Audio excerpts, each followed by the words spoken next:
Kennywood is an amusement park located in Pittsburgh, Pennsylvania. The park has 8 different roller coasters, and I got to ride 6 of them back in 2019. Today, I will rank them all. My name is Coaster Legend, and this is every coaster at Kennywood ranked.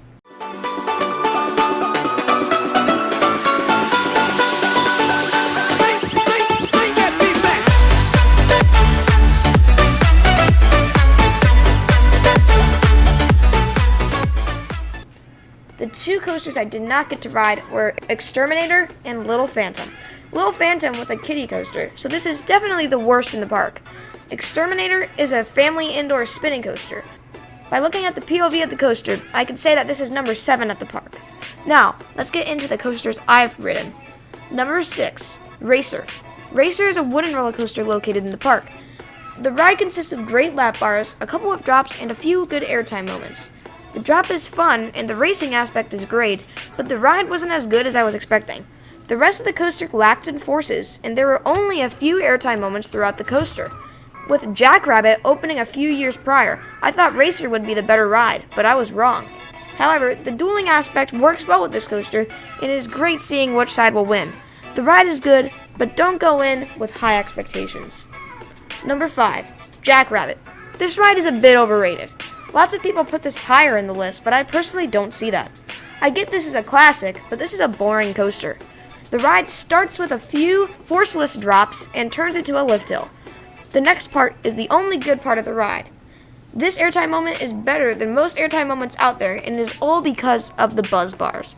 These restraints are way above your lap, and the amount of room riders get is outstanding. Riders get absolutely launched out of their seat on this double down. After this, the ride is done. Racer and Jackrabbit are very close in my opinion, but I feel like Jackrabbit is better because of this crazy moment.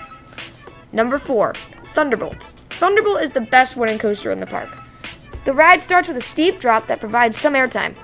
The ride pops up into a turn and into another drop. After this drop is a very strong airtime pop into the lift hill. This airtime pop with the crazy restraints is amazing. Also, this coaster uses its terrain so well with the dips into the ravine below. After the lift is its main drop. Following this drop is my favorite part of the ride. This section of the ride is an unbanked turn, and you take this turn at very high speeds. You are pushed against the side of your seat, and it is amazing. The lateral G's here is outstanding. Following this, the ride has a few more airtime pops and drops, and it's pretty much done. This ride is better than the other 2 wooden coasters in the park because of the setting and how it pulls more forces. Number 3, Steel Curtain. Please do not hate on me for putting this here. I will explain why I have this here. Okay, first off, this ride has horrible dispatches. This ride takes 5 minutes to dispatch, and with 1 train ops and a slow lift hill, it took away from the experience. I know this isn't the ride's fault, but it still took away from the experience overall. But I would still place this ride at number 3, even if it had better dispatches. This ride doesn't really provide many forces. The only forceful parts for me were the banana roll, sea serpent roll, and airtime hill. Everything else felt kind of repetitive. The inversions are great and all, but they don't provide any whip or forces except for the 2 I mentioned. My favorite part of this ride was the airtime hill because it provided some decent airtime. The setting is great, and this ride is great to watch, but I wasn't blown away by it. This ride got me really excited, but after I got off, I was very disappointed with the lack of forces and whippiness.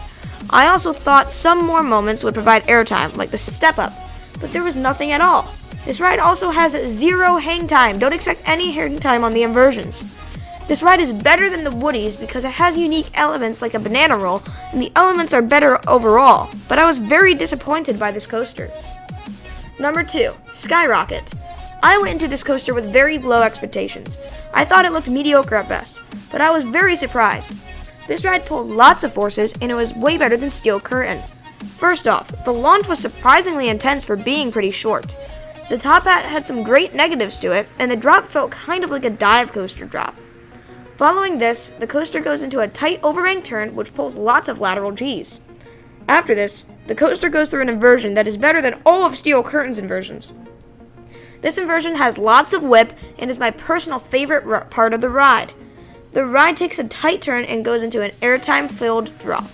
Another inversion follow, very similar to the first part of the coaster. After this, the ride slows down, but it is still a blast. Even though this wavy section seems boring by just looking at it, don't judge it until you ride it. Something about this element is just very fun. That is the same for the next few hills. This ride is better than Steel Curtain simply because it has some whip, intense moments, and just doesn't wander around like Steel Curtain does. Number 1, Phantom's Revenge. This should be no surprise to anyone. Phantom's Revenge is an amazing coaster. This ride is glossy smooth and the restraints are so open. These restraints really help with the ending of the ride. This slow lift hill really builds up anticipation for the first drop.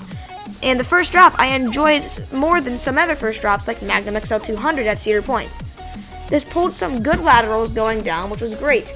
Following this was a huge turn into the second drop, which is actually bigger than the first.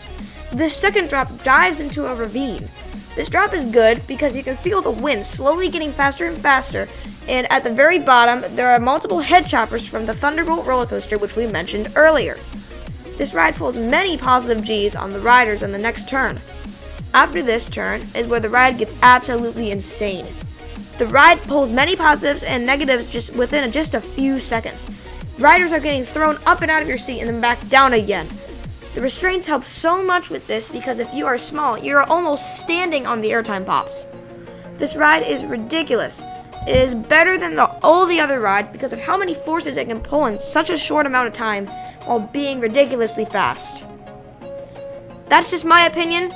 Thank you guys for watching. If you enjoyed this video, make sure to hit the subscribe button and the like button. Please post your thoughts about Kennywood in the comments below. I'll see you guys next time. Roll outro.